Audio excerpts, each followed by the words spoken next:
British health authorities have recorded 50 cases of diphtheria this year among recently arrived asylum seekers, including one man who died after falling sick at a crowded migrant centre.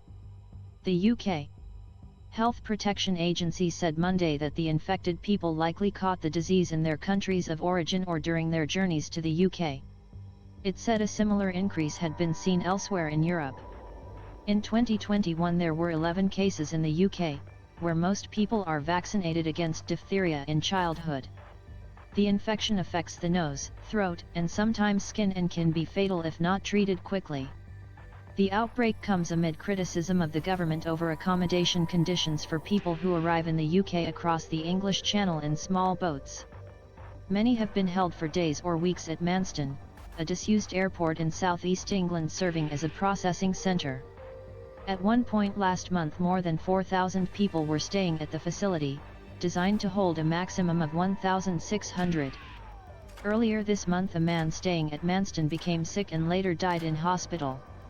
A PCR test for diphtheria was positive, though Immigration Minister Robert Jenrick said authorities were awaiting post-mortem results to determine the cause of death. Thousands of migrants from around the world travel to northern France each year in hopes of crossing the Channel to Britain.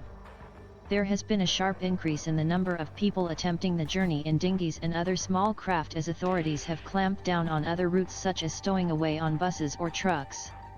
More than 40,000 people have arrived so far this year in Britain after making the hazardous Channel trip, up from 28,000 in all of 2021 and 8,500 in 2020.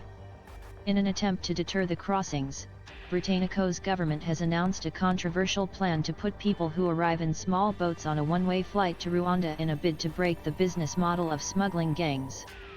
Critics say the plan is immoral and impractical. It is being challenged in the courts.